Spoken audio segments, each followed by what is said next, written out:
আমরা জানি কোটা বিরোধী আন্দোলন বা বৈষম্য বিরোধী আন্দোলন ৯টি দাবি করেছেন। সেই ৯টি দাবি কি কি আজকে আমরা দেখব। দাবি নাম্বার 1, ছাত্র হত্যার দায় নিয়ে প্রধানমন্ত্রীকে জাতির কাছে ক্ষমা চাইতে হবে। ২ নম্বর, ছাত্র হত্যার দায় নিয়ে সড়ক পরিবহন ও সেতুমন্ত্রী এবং স্বরাষ্ট্রমন্ত্রীকে নিজ নিজ মন্ত্রণালয় ও দল থেকে পদত্যাগ করতে হবে।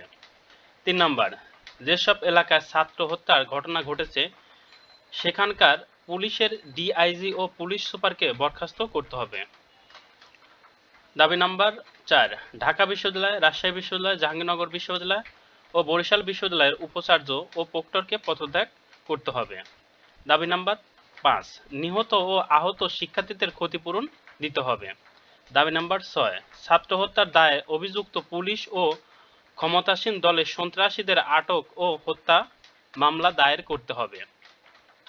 দাবি নাম্বার ৭, দলীয় লেজুর ভিত্তিক ছাত্র রাজনীতি নিষিদ্ধ ও ছাত্র সংসদ চালু করতে হবে। দাবি নাম্বার ৮, অবিলম্বে সব শিক্ষা প্রতিষ্ঠান ও হলগুলো খুলে দিতে হবে।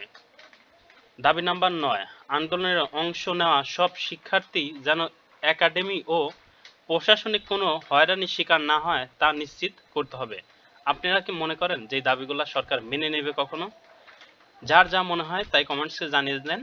আর যারা বেকার সময় কাটাচ্ছেন, নিজের ভবিষ্যৎ নিয়ে চিন্তা করতেছেন, তাদের জন্য বলবো আপনারা যে কোনো লাইব্রেরি থেকে সফলতার শীর্ষে রাখি পা এই বইটি সংগ্রহ করে একবার হলেও পড়ে নেবেন। যদি পড়ে নিতে পারেন এবং এই বইয়ের নির্দেশনাবলী যদি নিজের জীবনে প্রয়োগ করতে পারেন, আপনিও সফল হতে পারবেন।